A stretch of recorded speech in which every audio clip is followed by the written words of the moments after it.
دنیا سے جانے کا وقت ہے. 12 ربیع الاول ہے, پیر کا دن ہے, 7 جون ہے, 11 ہجری 633 عیسوی. جبریل نے آ کے صبح صبح آپ نے ساری بیگمات کو بلایا, رخصت فرمایا ملاقات کی. بیٹے کو بلایا, کان میں کہا میں جا رہا ہوں. وہ رونے لگی, رو نہیں, سب سے پہلے تیری میری ملاقات ہو گئی. 6 ماہ بعد بیٹی بھی پہنچ گئی باپ کے پاس. پھر داماد کو بلایا, ان کو ان کا سر اپنی گود میں رکھا, کمر پہ ہاتھ پھیرا, دعا دی, رخصت فرمایا. آخر میں اپنی آنکھوں کی ٹھنڈک کو بلایا. کون؟ حسن اور حسین. کہ میری آنکھوں کی ٹھنڈک حسن اور حسین, میرے جنت کے پھول حسن اور حسین. یوں لیا, حسن کو یہاں سے لیتے تھے, حسین کو یہاں, حسن کو ادھر اٹھاتے تھے, حسین کو ادھر اٹھاتے تھے. حسن سر سے لے کر کمر تک پورے اپنے نانا کے مشابہ تھے, کمر سے پاؤں تک اپنے باپ کے مشابہ تھے. حسین اس کا الٹ تھے, سر سے لے کر کمر تک اپنے باپ کے مشابہ تھے, کمر سے لے کر پاؤں تک اپنے نانا کے مشابہ تھے. اس مشابہت کی وجہ سے آپ کہا کرتے تھے حسن میرا بیٹا ہے, حسین علی کا بیٹا ہے. آخر میں ان کو بلا کر یوں لیا, اور ساتھ ہی آنسو ٹپ ٹپ ٹپ ٹپ ٹپ ٹپ. بیویوں کو جدا کیا, آنسو نہیں. بیٹی کو جدا کیا, آنسو نہیں. داماد کو جدا کیا, آنسو نہیں. جب بچوں کو جدا کرنے لگے تو یوں آنسو. ایک کو زہر میں تڑپتے دیکھا, ایک کا کٹا سر نیزے پہ چڑھتے دیکھا, تو آنسو رک نہیں سکے, دعا نہیں کی, ہاتھ نہیں اٹھائے, اللہ کی تقدیر کے سپرد کر دیا.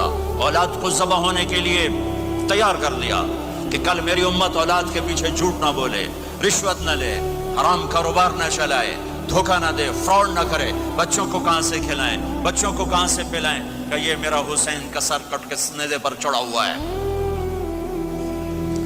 کچھ نہیں بولے, رخصت فرما دی. جب سب چلے گئے تو جبریل آ گئے. آپ نے فرمایا کیا ہوا؟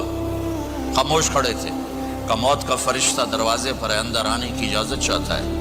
اپنے نبی کا مقام دیکھو, موت بھی پوچھ کے آتی ہے. آپ نے کہا آ جائے, آپ کی اجازت پر ملک الموت اندر آئے. اسرائیل کا السلام علیکہ یا رسول اللہ. کہنے لگا آپ پہلی ہستی ہیں, میں سلام کر رہا ہوں, میں نے کبھی کسی کو سلام نہیں کیا. کہنے لگا آپ پہلی ہستی ہیں, اللہ نے فرمایا تھا پوچھ کے اندر جانا, بن پوچھے نہ جانا.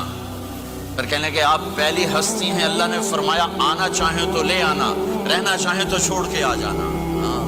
یہ وہ دربار رسالت ہے جہاں موت بھی پوچھ کے آتی ہے. آپ نے فرمایا میں اجازت دے دوں میری جان نکالو گے؟ کہ جی نکالوں گا. نکالو. آپ نے یوں جبریل کو دیکھا, کیا کہتے ہو, جاؤں یا رہ جاؤں؟ جبریل نے کہا اللہ آپ کی ملاقات کے شوق میں ہیں, فیصلہ آپ کریں گے. ہاں یہ بات سنانا چاہتا تھا اگلی. آپ نے کہا اچھا جاؤ, پہلے اللہ سے پوچھ کے آؤ میرے بعد میری امت کے ساتھ کیا کریں گے. میرے بچوں کیسا, یہ ساری مائیں, میرے بچے میرے بچے میرے بچے میرے بچے.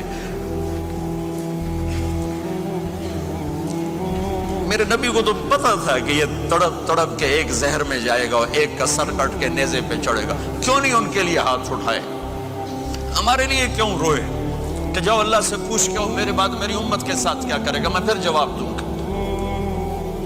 جبریل واپس گئے, موت کا فرشتہ کھڑا ہوا ہے. جواب آیا یا رسول اللہ آپ کا رب کہہ رہے ہیں آپ کی امت کو تنہا نہیں چھوڑوں گا. مجھے میرے رب کی قسم جو سن رہا ہے جس نے ہمیں یہاں جمع کیا ہے, سنو میری بات غور سے. اگر میرے نبی یہ سوال نہ اٹھاتے تو آج میں اور آپ بھی بندر خنزیر میں بدل چکے ہوتے. میری اور رب کی کوئی رشتہ داری نہیں ہے. اس امت نے وہ سب کچھ کر دیا جو پہلی امتوں نے کیا, لیکن کون ہے جس نے اصحابوں کو روکا ہوا؟ وہ میرے نبی کے آنسو, میرے نبی کی آہیں, میرے نبی کی دعائیں, میرے نبی کی فریادیں, میرے نبی کی تڑپ, میرے نبی کا رونا, میرے نبی کا پیٹ پہ پتھر باندھنا. اس نے روک دیا. کوئی نبی جاتے ہوئے امت کے لیے نہیں رویا. واحد نبی ہیں جو جاتے ہوئے امت کے لیے روئے, میری امت میری امت میری امت. کوئی رابعہ بصری بعد میں آئیں گی, کوئی جنید بغدادی بعد میں آئیں گے, باغی, بغاوت, اور پھر وہ روئیں اور پھر وہ تڑپیں اور پھر وہ دعائیں کریں, پھر وہ کہیں یا اللہ میری امت میری امت میری امت. ہائے ہائے. اور جب اجازت دیتی ملک الموت کو کہ جاؤ اللہ کی تقدیر کو پورا کرو, تو پھر بھی امت کو سبق دیا, اے میری امت الصلاۃ وما ملکت ایمانکم. ایک نماز نہ چھوڑنا، ایک میری امت کے کمزور لوگوں پہ رحم کرنا، نماز نہ چھوڑنا، کمزوروں پہ رحم کرنا، نماز نہ چھوڑنا، کمزوروں پہ رحم کرنا۔ کتنی امت نمازی ہے، کتنے ہیں جو اپنے دولت اللہ دے دے تو اللہ کو یاد رکھتے ہیں اور کمزور کے ساتھ انسانیت والا سلوک کرتے ہیں۔ چاہتے ہوئے امت کو یاد کیا،